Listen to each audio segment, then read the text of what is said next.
Hello, party people. Hello. It's Randy for Thunderhorse Descendant. I'm trying a little different video setup. We'll see if it works today. I hope you guys can see me. Just trying to get a little more light down on this mat, so hopefully that it works.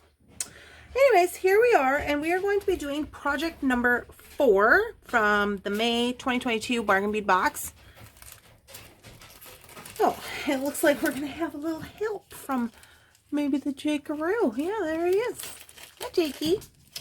If you hear some commotion going on, please keep in mind that Thunderhorse Descendant is a working studio. We are shipping orders and doing all kinds of things, and we also have pets. So here we are. So today I'm going to be doing a little patina painting.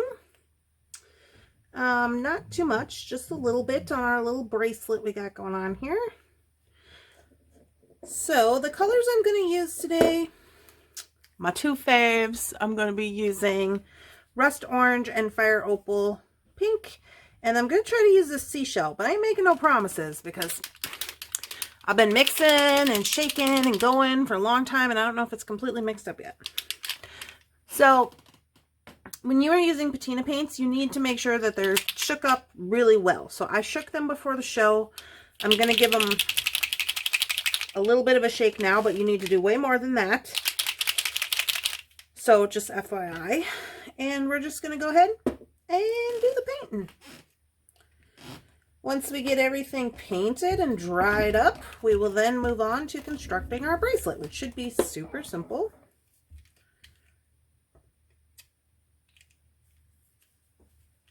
I'm just putting these in my little palette here. So one of these pinks has a pearlescent and one does not. This one is Fire Opal, going to be a little more brighter, and then this one is Seashell Pearl, which, as you can probably see, is a little more pearl, clearly. So let's get on into it. I'm going to just start painting here. Let's start off with my orange,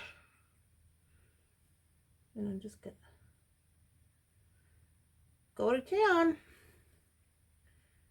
No worries, no problems. One of the things I love most about patina paint is that it is made for metal. It is permanent. And if you don't like what you've done, you can just try again. No worries. Also, it's very quick drying for us instant gratification folks. And I'm just dabbing here. I don't really want to do the whole leaf. I'm just putting color. Simply because orange and pink are two of my favorite colorways. Now on this guy, I think,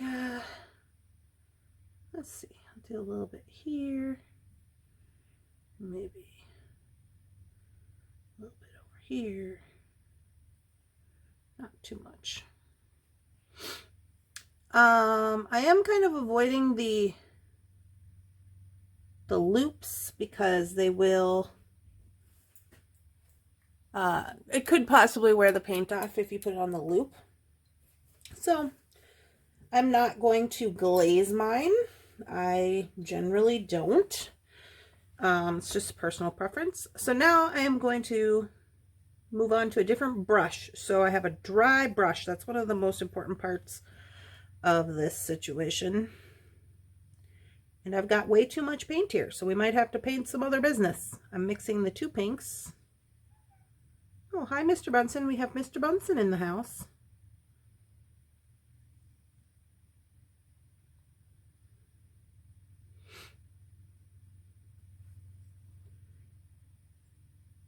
And I'm kind of actually getting it all together with that orange. I hope you guys can see me enough. Let me zoom in a little bit. There we go. So I'm just kind of getting in with the orange, dabbing here on the leaves.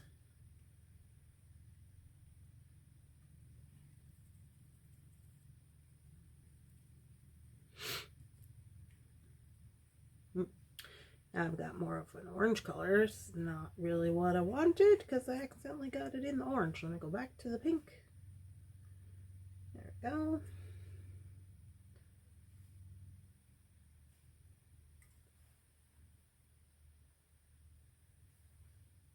Alrighty. So this side is looking pretty good. I might do a little more pink on here. As it dries, I'll be able to go over it with more pink if I need to. Alright.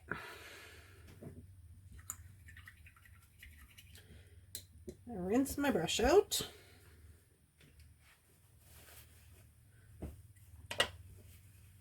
So now what I'm going to do is I'm going to take a little piece of paper towel here.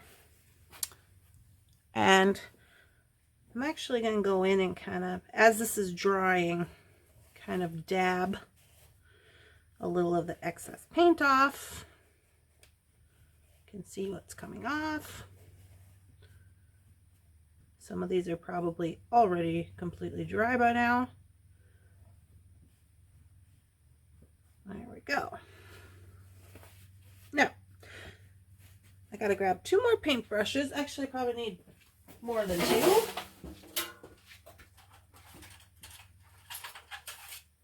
So I'll just grab those over here. And I'm gonna go ahead and move this while we're waiting for those to just dry up, which won't take very long, actually. And I'm just gonna grab some of these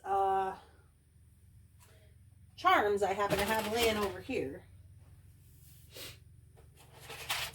I know you're like, what's happening? Well, we had excess paint, so we got to do something about our excess paint.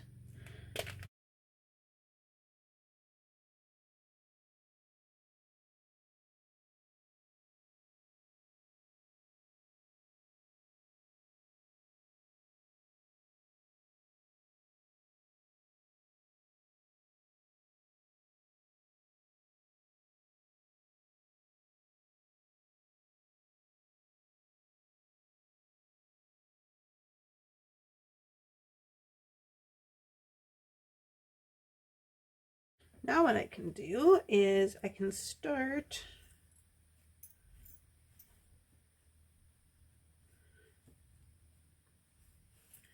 with filing some of these. Now, you don't have to file these if you don't want to, but I am going to just give them a little once over. As soon as I find my file, this is a vintage file. You can use any kind of file you want. This is a vintage relieving block.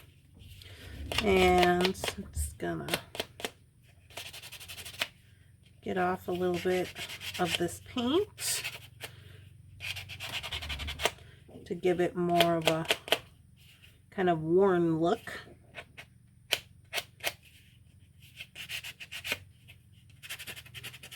And get into all the kind of cracks. And what this is going to do is it's going to bring out the detail in this piece. Now this piece is not brass. If it was, it would be quite a shiny brass on there underneath, but that's fine. It's still cute. I have still made it individual the way that I like it.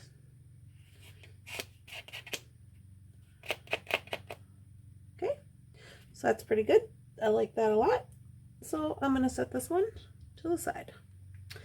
I'm going to move on to the next, and I'm going to do all these like this. And I will meet you when we are ready to start putting these things together. Okay?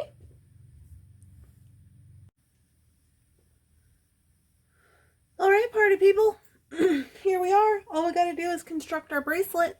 Super exciting. So I really love that I was able to turn this into some of my favorite colors, especially for summer. I love pink and orange together. So basically all we're going to do is we're going to start right here.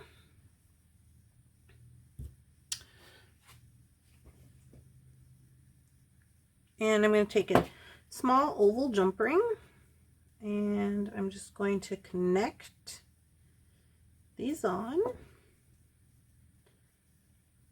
and make sure they're closed up good.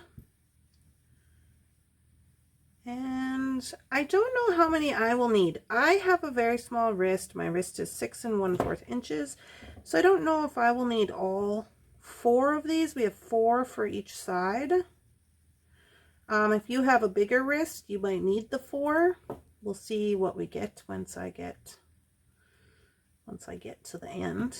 But if I don't use all 4, I'll probably just whip the other 2 into a pair of earrings to match my bracelet. I did have a couple of extra beads laying around here on the table, so I'll just connect a little drop of bead on there and have myself a wonderful time. So there's 3 on there.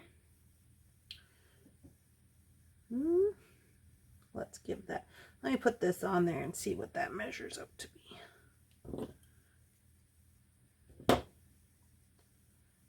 Because I don't really need my bracelet to be too big.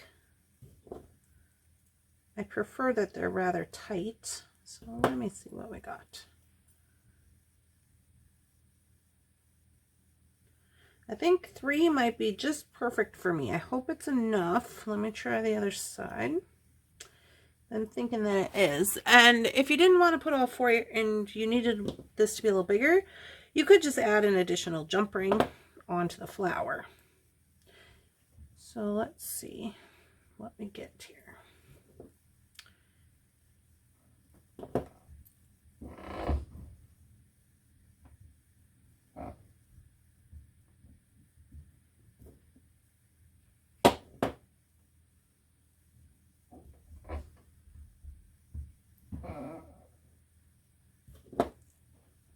I think we should be doing pretty good. But you never can tell. The other thing is I'm not really putting my leaves on any kind of way. Leaves are leaves in my opinion. So if you wanted to make sure that yours are all going the same way, you surely could.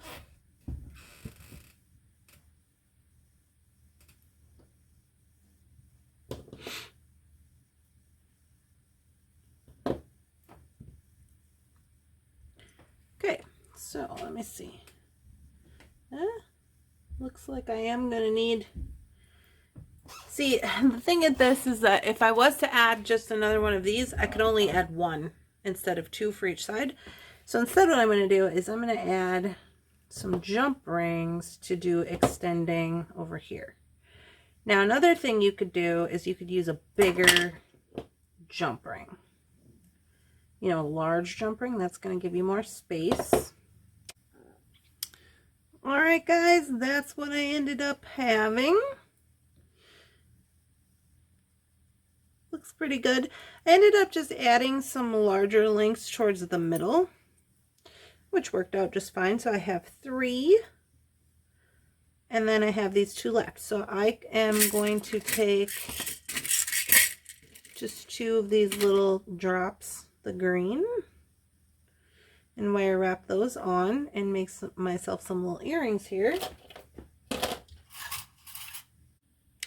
Alright guys, so here's what it looks like in the end. My battery is currently dying, so I gotta get that fixed up, but I am gonna make them little earrings. I'll snap a picture of it and put it in the montage. I hope you guys are having a wonderful, spectacular, amazing beading day, and I hope this was helpful. Hope you guys enjoy your bracelet. If you do, please make sure to leave me a comment and a like, and don't forget to subscribe to my channel so you can find me on the internet again. I hope you have a wonderful day. I'll talk to you later. Bye-bye.